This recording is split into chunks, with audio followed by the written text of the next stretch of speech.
Bonsoir. C'est avec beaucoup d'abondance de joie que nous vous accueillons ici, dans cette salle, pour 15 jours, si Dieu veut. Et de tout mon cœur, nous allons découvrir et redécouvrir pour certains, explorer ce Dieu auquel nous croyons. Vous savez, c'est un Dieu étonnant et détonnant, déroutant, un Dieu, j'aime à dire, bluffant et décoiffant, et j'espère, dans cette exploration des entrailles de Dieu, que vous partagerez ce que je sais de Dieu. Merci. Okay. Ce que je souhaite de tout mon cœur, aussi bien pour ceux qui marchent déjà avec le Christ, pour ceux qui ont marché avec le Christ et pour ceux qui ne le connaissent pas, que tous ensemble, et je suis sûr que nous serons de plus en plus nombreux. J'ai pu comprendre que c'était le week-end de la Pentecôte, mais ça viendra. Que vous et moi, nous puissions avoir ce désir de le fréquenter plus. Yes. Un tel Dieu, de relationner amoureusement avec lui. Voyez-vous, si Dieu existe, nous sommes donc, nous les croyants, les êtres les plus heureux dans l'univers.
Ce que je souhaite de tout mon cœur,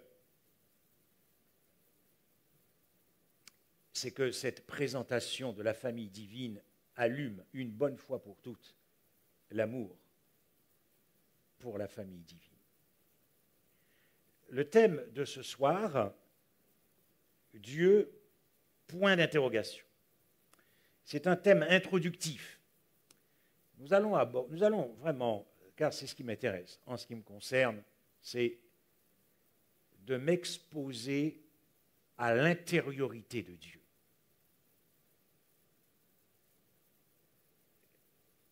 À l'identité de Dieu. J'aime à dire le dedans de Dieu, l'intérieur de Dieu, pour que le monde puisse me voir heureux et me dire, mais pourquoi tu es heureux à ce point-là? Et donc, nous aurons demain soir et après-demain soir, nous aurons deux thèmes sur qui est Dieu. Point d'interrogation. Puis, pourquoi la création de l'homme? Pourquoi? Nous aurons en première semaine également un thème sur le paradis. Car finalement, que l'on soit croyant ou pas, tout le monde aspire à aller quelque part. Qu'est-ce que c'est que le paradis? Nous aurons un thème également sur que vaux-tu? Quelle est ta valeur? Ça, c'est un thème merveilleux. Vous ne repartirez pas indifférent. Et à la fin de la semaine, nous aborderons aussi un thème, en deuxième semaine, nous allons centrer sur le sacrifice du Christ et sur la seconde mort. Mais ce soir, nous allons commencer par ce Dieu, point d'interrogation. Et j'ai toujours pour l'habitude de commencer par une petite illustration pour nos invités.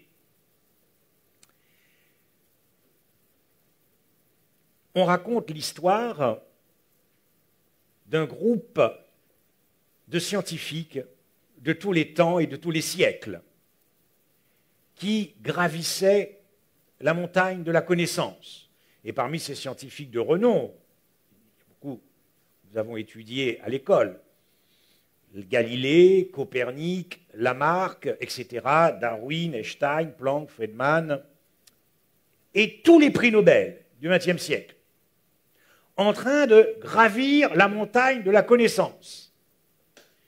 Et à mi-chemin, ils vont croiser un groupe de philosophes, tous les philosophes de tous les temps et de tous les siècles, les anciens, Aristote, Socrate, Platon, et les modernes, Hegel, Heidegger, Spinoza, et les trois qui ont fait très mal à Dieu. Je pense à Nietzsche, à Freud et à Marx, qui ont, dans leur philosophie, voulu éliminer Dieu, en finir avec Dieu. Mais vous le savez, et nous le savons, que la modernité n'a pas réussi à en finir avec Dieu. La modernité, et quand je parle de la modernité, depuis le siècle des Lumières, la modernité a toujours considéré finalement que Dieu était une question inutile, une hypothèse futile, superflue ou une illusion infantile. C'est-à-dire que si l'on écoute aussi bien la raison philosophique que l'esprit scientifique, finalement, l'homme dans l'univers ne serait que le fruit du hasard, d'un accident, seul, sans paternité, sans orphelin en quelque sorte. Et si l'on devait résumer globalement la modernité, finalement, la vie ne serait-elle qu'une course vers la mort, sans espérance. Mais comme je l'ai dit, la modernité n'a pas réussi à se débarrasser ni du divin, ni du sacré, ni du religieux. Et finalement, l'homme post-moderne, puisque nous avons tous basculé dans le XXIe siècle, l'homme post-moderne cherche toute forme de spiritualité, y compris le spiritisme, y compris l'occultisme, y compris le paranormal, y compris la sorcellerie, etc., la voyance, l'astrologie, la cartomancie. Finalement, des hommes et des femmes qui ont bien plus de foi que nous, dans une certaine mesure. Le monde, et vous le savez, est en quête d'identité. Que l'on soit croyant ou pas, du reste, est en perte de repères, en perte de boussole, de perspective.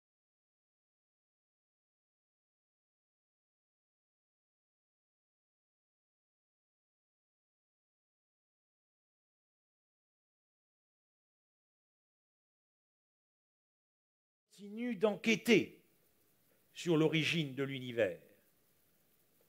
Et il faut bien le dire que si jusqu'au XXe siècle, au début du XXe siècle, le consensus scientifique s'accordait à reconnaître que l'univers n'avait jamais eu de commencement, qu'il n'y avait jamais eu de genèse, que finalement l'univers était seul, attribuant en quelque sorte à l'univers les attributs de Dieu. Mais à partir du XXe siècle, et nous avons tous à l'école appris quelle était la position officielle de la science, le modèle scientifique du Big Bang. Mais la science s'est rapprochée considérablement de Dieu. Car la science, au XXe siècle, est confirmée à partir des années 50 par de très grands astrophysiciens, mathématiciens comme Einstein, Planck, Friedman, Hubble, ont considéré que l'univers, selon le modèle scientifique, il faut remonter à plus de 13 milliards d'années, a eu un commencement. Et ce commencement est appelé l'instant T0, ou appelé encore la singularité initiale. Singularité initiale parce que la science n'arrive pas à expliquer cet instant T0. Que ce soit la théorie de la relativité d'Einstein ou la physique quantique, il y a une impossibilité pour expliquer cet instant T0. Mais malgré quelques théories qui essayent de nous expliquer qu'avant ce commencement, il y aurait eu peut-être encore d'autres univers avant le nôtre, la communauté scientifique s'accorde pour dire qu'avant ce commencement, c'était le néant. Or, vous le savez, le néant est stérile. Le néant ne peut pas produire autre chose que du néant. Le rien ne peut pas produire autre chose que le rien. L'absence de quelque chose ne peut pas produire autre chose que l'absence de quelque chose. Le non-être ne peut pas produire de l'être. Le non-être ne peut produire que du non-être.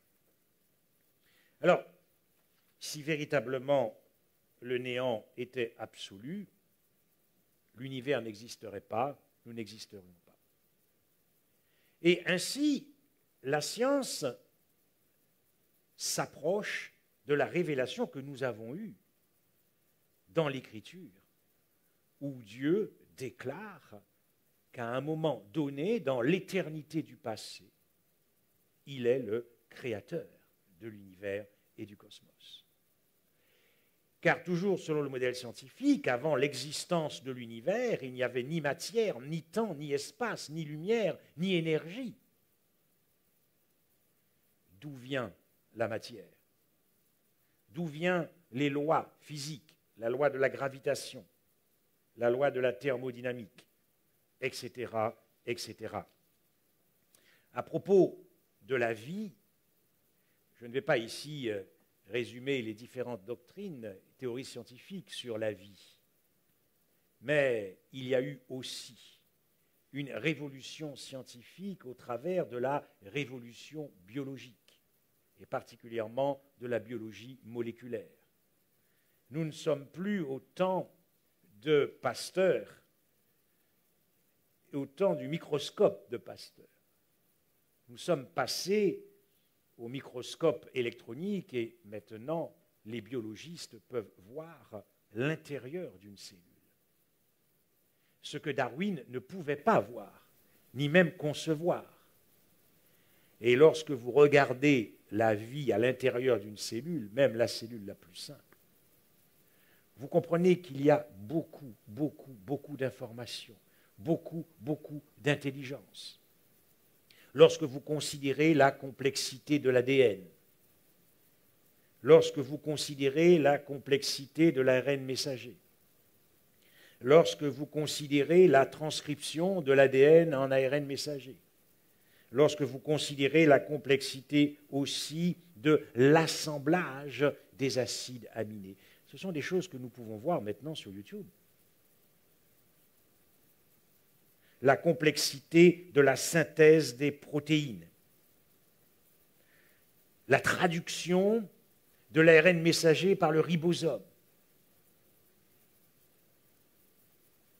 et puis aussi la complexité des robots moléculaires.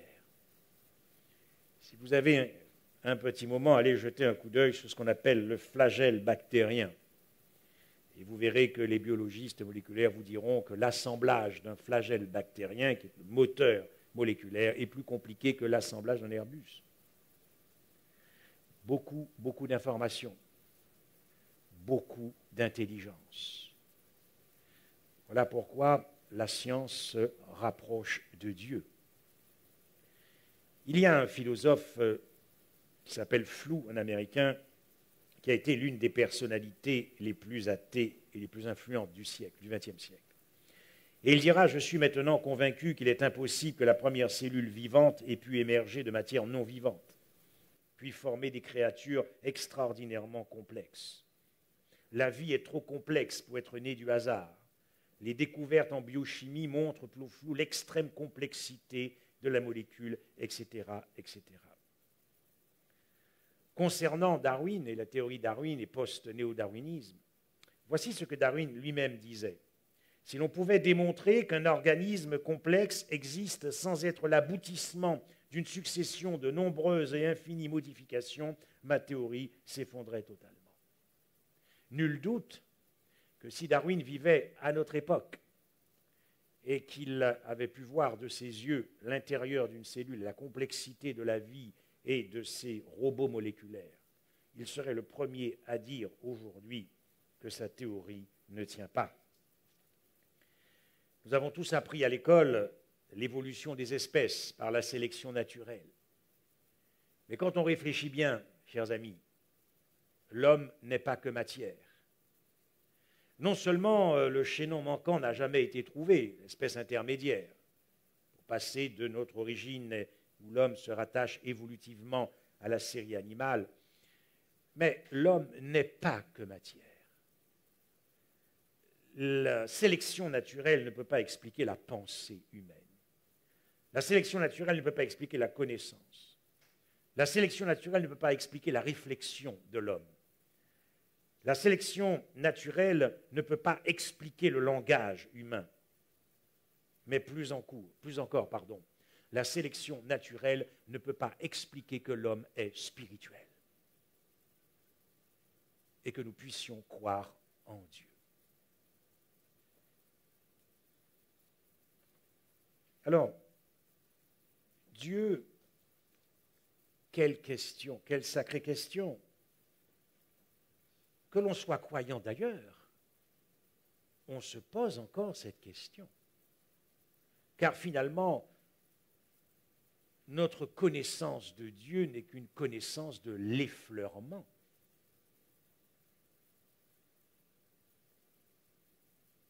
Se questionner sur Dieu, s'interroger sur Dieu, chaque être humain ayant existé, quelle que soit sa nationalité, sa race, s'est posé au moins une fois cette question dans sa vie.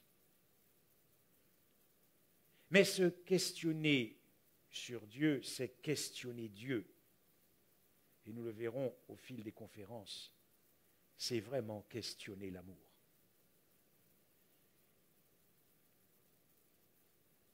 Qui est Dieu?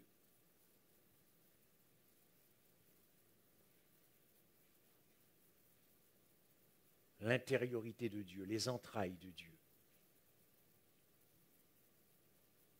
Est-ce que ce Dieu, je parle ici pour les croyants, est-ce que ce Dieu est vraiment l'être le plus irrésistible dans l'univers? En ce qui me concerne, j'ai quand même attendu l'âge de 45 ans. Car je ne pensais pas et je ne croyais pas qu'il était l'être le plus extraordinaire.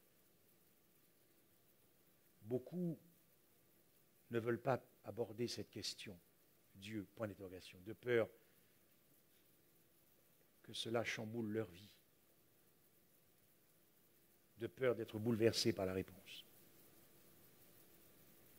Beaucoup ne veulent pas entrer dans cette question pour ignorer ce qu'ils sont vraiment.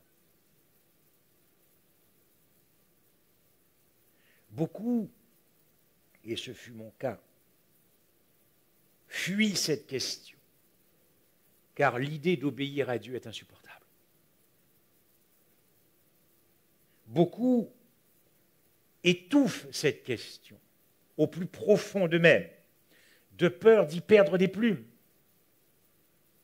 croyant finalement que donner toute la place à Dieu dans son existence, c'est incontestablement une atteinte significative à la liberté. Comme si Dieu serait l'ennemi du plein épanouissement de soi, comme si Dieu serait l'ennemi du plein développement de son être, comme si Dieu ne serait pas le Dieu de la joie, comme si Dieu ne serait pas le Dieu de la vraie liberté, celle qui rend à l'homme la beauté du cœur, c'est-à-dire celle qui décentre l'homme sur lui-même et qui est le centre sur l'autre. Beaucoup sont tellement centrés sur eux-mêmes qu'il n'y a plus de place pour Dieu et qui ne veulent pas donner de place à Dieu. Beaucoup en veulent beaucoup à Dieu aussi. Les drames dans la vie, les souffrances, la perte d'un proche, etc., etc. Ce que nous allons voir pendant ces 15 jours, c'est que Dieu est véritablement l'être le plus désirable dans l'univers, le plus fascinant. Est-il possible d'être émerveillé par Dieu? Oui, non seulement au travers des expériences, parce que nous avons tous eu des expériences, croyants ou non croyants, mais aussi l'être le plus désirable dans ce qu'il s'est révélé, dans son dévoilement à l'homme, à l'incarnation. Est-ce que Dieu est l'être le plus fréquentable? Est-ce qu'il est l'être le plus relationnel qui existe dans l'univers? Est-ce que Dieu a le droit d'être heureux? Car nous sommes comme lui des êtres de passion. Nous sommes comme lui des êtres de désir, des êtres passionnels.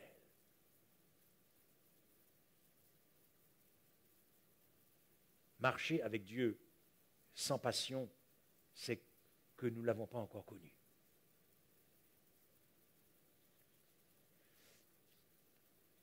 L'homme, chers amis, n'a pas pu inventer Dieu. Ce que l'homme a inventé, c'est l'inexistence de Dieu. Mais l'homme n'a pas pu inventer Dieu. Car s'il avait inventé Dieu, il n'aurait jamais pu, dans son imagination, inventer le Dieu qui s'est révélé à l'homme. Observez bien ce que dit ici l'apôtre Paul. Les Juifs demandent des miracles et les Grecs cherchent de la sagesse. Mais nous prêchons Christ crucifié. Scandale pour les Juifs et folie pour les païens.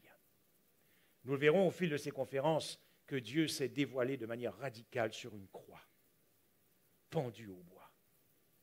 C'est extraordinaire. Un Dieu déroutant qui va vous bluffer, qui va vous décoiffer. Lorsque l'apôtre Paul, à propos de la croix, dit que c'est une folie pour les païens, oui. Parce que aussi bien pour les Romains, aussi bien pour les Grecs, aussi bien pour les Phéniciens, la croix est un objet païen. La croix est un objet profane. Donc il est impossible pour ceux qui ont inventé la mythologie grecque et la mythologie des dieux, il est impossible qu'un dieu s'associe à un objet païen. Il est impossible que Dieu s'associe à un objet profane. Et pour les Grecs, le lieu, la croix, de la déraison absolue. C'est le dernier endroit où vous pouvez trouver la sagesse. C'est le lieu absolu de la folie. Et en plus, pour les Romains, c'était un instrument de torture pour les criminels et les esclaves. Aucun être humain qui aurait voulu inventer Dieu aurait pu inventer un Dieu associé aux criminels, associé aux esclaves, associé à la déraison absolue, associé à la folie. Autrement dit, aucun être humain n'aurait pu inventer un Dieu pendu au bois. concernant les Juifs, scandale pour les Juifs, parce que selon la loi de Moïse, la croix, c'est pour les maudits. C'est le lieu de la malédiction. Et donc, associer Dieu à la malédiction, au déshonneur, à la honte, à l'ignominie, à ce qu'il y a de plus bas, à ce qu'il y a de plus vil, à ce qu'il y a de plus abject, cela n'aurait pas pu monter dans l'imagination d'un homme. Notre foi n'est pas basée sur du vide. Pour ceux qui relationnent avec Dieu, pour ceux qui fréquentent Dieu, nous avons tous eu des expériences avec Dieu. Mais il y a aussi notre foi qui est basée sur ce que j'appelle le prophétisme hébreu. Je ne vais pas ce soir entrer dans les détails de la prophétie parce que nous n'avons pas de temps. Mais sachez que notre pasteur, le corps pastoral, nous sommes là, si vous le souhaitez, approfondir les prophéties qui prouvent incontestablement que Dieu existe et que Dieu n'a pas été inventé par un homme. Vous avez un prophète Daniel, un hébreu, qui a vécu au VIe siècle avant Jésus-Christ et qui a été avec son peuple déporté dans l'Empire babylonien. Et on raconte cette histoire dans Daniel 2. Je ne vais pas lire tout le passage de Daniel 2, faute de temps. Mais nous sommes à la seconde année du règne de Nebuchadnezzar. Et Nebuchadnezzar a eu un songe. Mais le lendemain matin, il avait oublié le songe. Donc il a fait venir tous ces sages, ces enchanteurs, ces chaldéens, non seulement pour que ces sages lui rappellent le songe qu'il avait eu, mais pour l'interpréter. Observez bien ici que Dieu se dévoile à un païen. Dieu ne se dévoile pas à un roi hébreu, un roi qui croit au Dieu des Hébreux. Dieu se révèle à Nebuchadnezzar, qui est à la tête de l'empire babylonien, qui a régné à l'époque sur la surface de la terre. Et Daniel va ensuite rentrer en jeu. Dieu va révéler à Daniel le songe qu'il avait donné à Nebuchadnezzar. Et Dieu va donner à Daniel l'interprétation de ce rêve. C'est dans Daniel 2. Et en réalité, ce songe portait sur tous les empires universels qui allaient se succéder après la chute de l'empire babylonien. C'est tout ce passage que vous trouvez expliqué dans Daniel 2, sous forme d'une statue.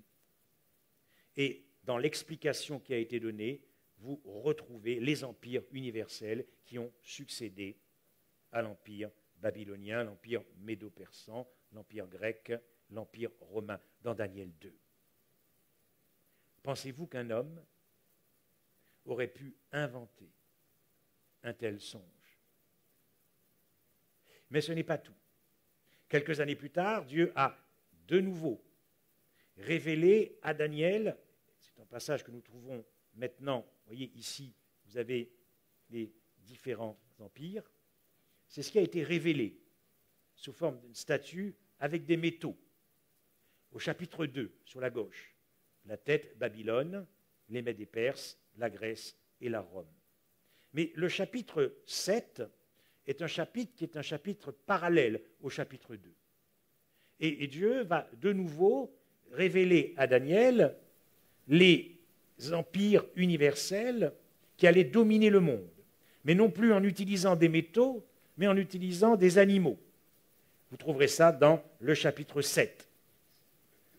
Le lion, qui représente l'empire babylonien, l'ours, qui représente l'empire médo-persan, le léopard, qui représente la Grèce, et puis vous avez ces 4 animaux, et le dernier animal qui représente naturellement la Rome. La Rome d'abord païenne, et puis lorsqu'on étudie un peu plus cette prophétie, on s'aperçoit que la petite corne qui va monter sera la prolongation de la Rome païenne, la Rome papale qui a régné en Europe pendant 1260 années. Pensez-vous véritablement qu'un homme aurait pu inventer les empires universels qui allaient succéder à l'empire babylonien. On a essayé, beaucoup d'historiens, de philosophes ont essayé de démontrer que Daniel n'avait pas vécu au VIe siècle avant Jésus-Christ. Mais personne n'a réussi à ce jour à démolir l'historicité de Daniel comme étant un prophète de Dieu ayant vécu au VIe siècle avant Jésus-Christ. Mais la prophétie la plus puissante, la plus percutante, se trouve toujours dans le livre de Daniel. Si ça vous intéresse, nous sommes là pour approfondir ces études avec vous. C'est une prophétie que l'on trouve dans Daniel 9. Je ne rentrerai pas dans les détails. Mais Dieu a révélé à Daniel la date exacte de la mort du Christ. La date exacte de la mort du Messie. Vous trouverez ça dans le chapitre 9. J'ai juste fait un petit résumé. Vous verrez que ces 70 semaines commencent en 457 avant Jésus-Christ, le décret de reconstruction de la ville de Jérusalem. Ce sont des semaines d'années, et cette prophétie nous amène, après 483 ans, donc après les 69 semaines, à l'automne 27, qui est le baptême du Christ. Et là aussi, historiquement, nous avons bien des preuves que Christ a été baptisé en l'an 27. Et la dernière semaine, donc les 7 ans, à la moitié de la semaine, c'est-à-dire printemps, la crucifixion du Christ. Pensez-vous vraiment qu'un homme aurait pu trouver la date exacte de la mort du Christ? Il y a encore plus que cela aussi dans les Écritures.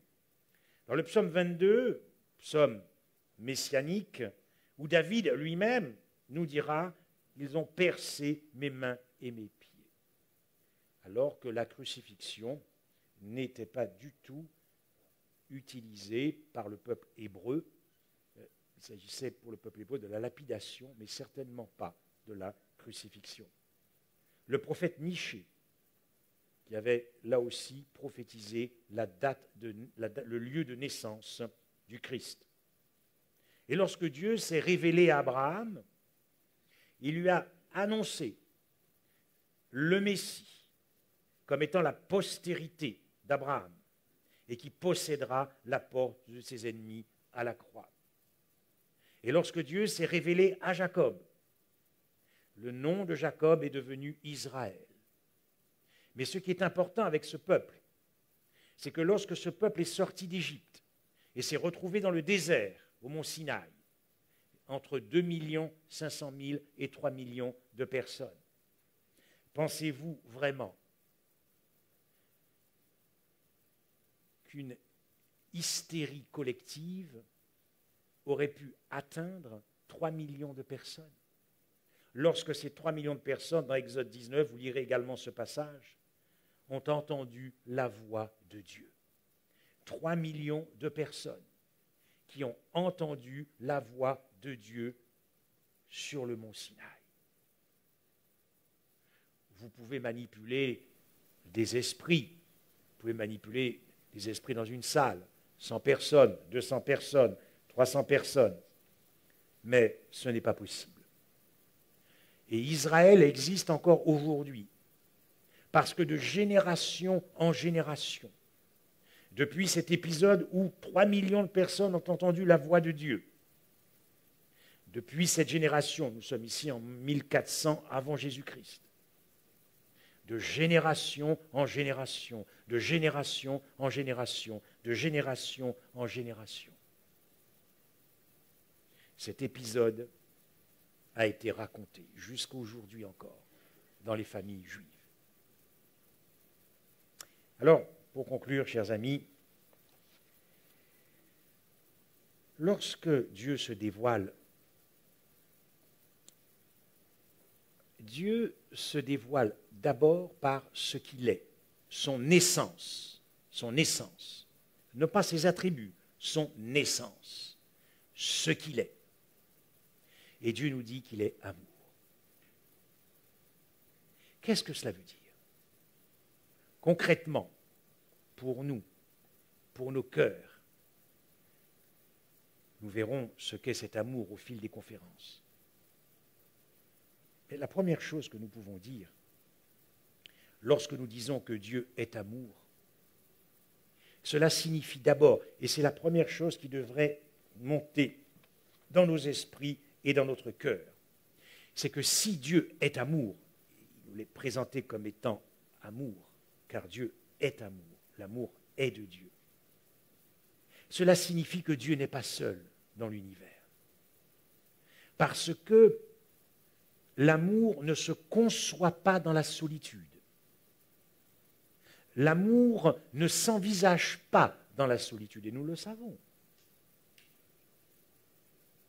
L'amour, ou plus précisément, la solitude ne définit pas l'amour. Ce qui définit l'amour, c'est une réciprocité relationnelle. C'est une réciprocité d'être. C'est une réciprocité d'être fusionnel. Donc, lorsque nous disons que Dieu est amour, ce que nous disons d'abord au monde, c'est que Dieu est une famille. Car Dieu n'est pas seul. Car l'amour ne se définit pas dans la solitude. Voilà pourquoi j'aime beaucoup ces passages. Qui est monté aux cieux? Et qui en est descendu?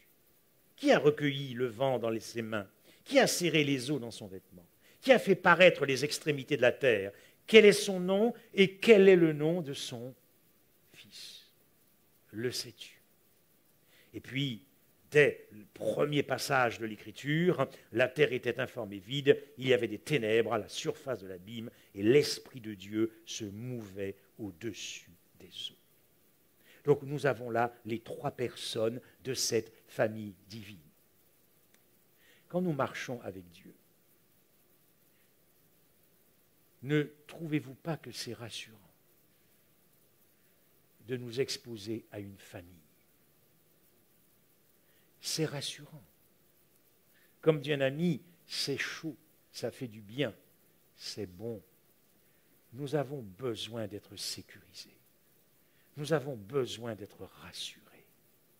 Et nous exposer à une famille.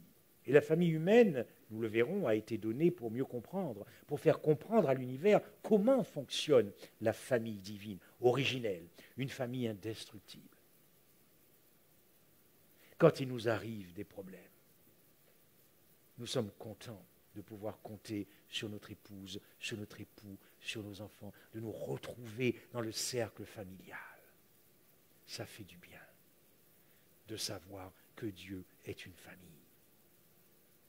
Et donc, une communauté d'êtres, une compagnie d'êtres, une unité d'êtres au pluriel, une unité alliantielle, une famille accueillante. Et dans cette famille, chaque personne de cette famille existe comme un seul Dieu. C'est le mystère. Mais ce qui est important, c'est que vous vous relationnez avec le Père, avec le Fils et le Saint-Esprit, avec la famille divine. Chaque être de cette famille est en quête de relation. Comme nous, dans notre famille. Nous sommes naturellement en quête de relationnement avec les enfants, avec l'époux, avec l'épouse. C'est là que se trouve le bonheur. Donc Dieu est un être de relationnement. Dieu est en quête de relation. Dieu est un être de partage, d'ouverture, de communication, affectif. Quand vous rentrez chez vous après une semaine, après un jour de travail, à la fin de la journée, vous aimez bien vous exposer au sourire de votre épouse ou au sourire de votre époux. Ça fait du bien, n'est-ce pas? Il faut imaginer ces familles, toujours le sourire. Toujours le sourire. Parce que Dieu est une famille. Lorsque nous considérons Dieu, Dieu est amour, nous considérons aussi que Dieu est alliance. C'est-à-dire qu'aux origines de l'alliance, Dieu est alliance. car ces trois êtres se sont alliés dans l'amour. Dans l'amour. Et vous le verrez, quel amour. Un amour que nous ne connaissons pas, parce que nous sommes sortis de l'amour. En entrant dans le péché, nous sommes sortis de l'amour pur et parfait. Mais nous découvrirons cet amour que distille peu à peu le Saint-Esprit dans nos vies. Un amour centré sur l'autre, pas centré sur soi-même. Un amour qui ne vit que pour l'autre.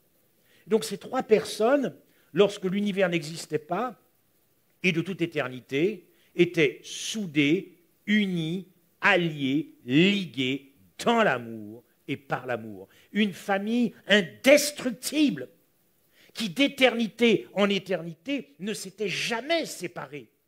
Une famille indestructible.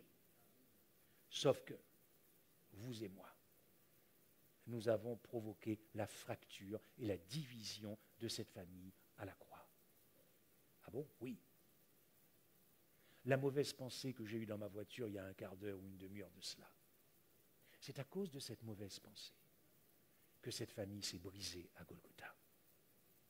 La mauvaise pensée que vous avez peut-être eue avant de venir ici, c'est cette mauvaise pensée qui a brisé une famille qui était soudée de manière indestructible. L'alliancement de trois êtres. Quand vous considérez que Dieu est amour, c'est considérer aussi que Dieu est croix. Et nous aborderons en deuxième semaine la croix.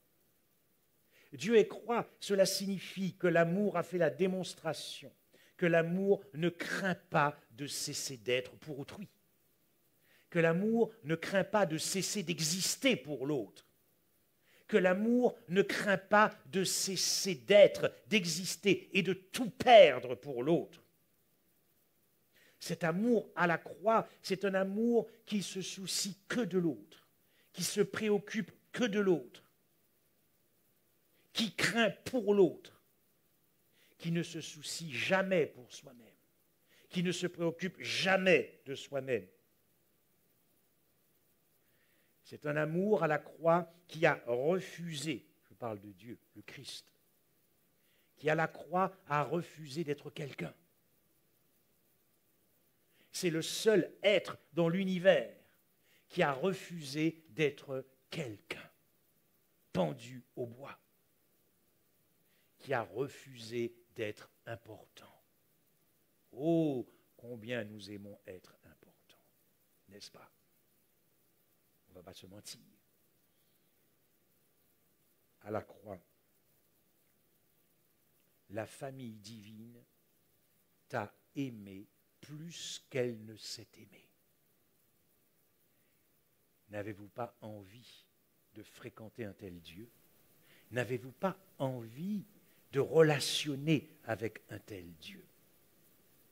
Car lorsque nous connaissons de Dieu, lorsque nous apprenons sur Dieu, alors nous découvrons petit à petit que Dieu est infiniment plus attrayant que le cher moi. Ce cher moi qui ne veut pas donner de la place à Dieu, c'est parce qu'il ne connaît pas Dieu. Mais lorsque vous découvrez Dieu et lorsque vous connaissez Dieu, le moi ne vous dit plus rien. Absolument plus rien. Ce Dieu qui a refusé d'être quelqu'un à Golgotha. Ce Dieu, Dieu est amour, consiste à servir. Et nous le verrons dès demain soir, que Dieu ne nous a pas créés pour que nous puissions le servir. Non, non, non, ce n'est pas Dieu ça. Dieu nous a créés pour te servir. Et nous le verrons, c'est un roi esclave sur le trône. C'est un roi serviteur sur le trône. C'est-à-dire que Dieu ne se couronne pas. C'est nous qui le couronnons. Dieu ne cherche pas à régner. C'est nous qui le faisons régner, parce qu'il est serviteur et esclave. Nous verrons ça demain soir, si Dieu veut, et mardi soir. Ne voulez-vous pas fréquenter un tel Dieu? Un Dieu qui est don, qui est don, qui est don, qui est don, qui est don, qui est dans l'abondance du don et qui est toujours donné en surabondance. quel Dieu! C'est-à-dire que c'est un Dieu qui est gravitationnellement centré vers toi, gravitationnellement orienté vers toi, toujours orienté vers l'autre. Oh, qu'est-ce que c'est beau de fréquenter un tel Dieu! Je ne sais pas pour vous, mais c'est jouissif de fréquenter un tel Dieu. Dans la démesure de cet amour, l'autre est tout. Oh, nous sommes loin de cela. Dans l'immensité de son amour, l'autre devient tout. Je suis en train de parler de toi. Dans la totalité de son amour, c'est toujours l'autre qui est au-dessus, qui est meilleur, qui est le premier, qui est en avant. C'est comme ça que ça fonctionne, la famille divine. C'est comme ça que ça fonctionne dans l'univers. Il n'y a que sur Terre où on fonctionne différemment, où c'est le moi d'abord et l'autre après. Ce n'est pas ça le bonheur. L'Écriture appelle ça de l'amour impur, de l'amour perverti, de l'amour luciférien. La perfection de cet amour, c'est toujours l'élévation de l'autre. La plénitude de cet amour, c'est l'affirmation de l'autre. Et enfin, lorsque nous disons que Dieu est amour, et nous le verrons de manière très concrète, très pragmatique, car nos cœurs ont besoin d'une démonstration profonde. Et nous allons entrer à partir de demain soir dans les entrailles de l'amour, dans l'os de l'amour, dans les artères de l'amour, dans les veines de l'amour. Mais sachez que ce Dieu nous aime sans raison, sans cause, absolument sans intérêt. C'est un amour récède agapé, un amour inconditionnel, un amour désintéressé, qui n'est pas suscité par la situation sociale, qui n'est pas suscité par la position sociale, qui n'est pas suscité par la richesse, qui n'est pas suscité par l'intelligence, qui n'est pas suscité par tout ce qui pourrait éventuellement être prometteur en nous. C'est un Dieu qui aime quand il n'y a rien à aimer. C'est un Dieu qui aime quand il n'y a rien à aimer. C'est-à-dire que lorsqu'il n'y a rien à aimer, nous étions brisés par le péché, défaits par le péché, quand il n'y avait rien en nous à aimer, l'amour était encore là pour t'aimer. J'espère que ce soir, cela vous a donné l'eau à la bouche pour revenir demain soir, si Dieu veut. Amen.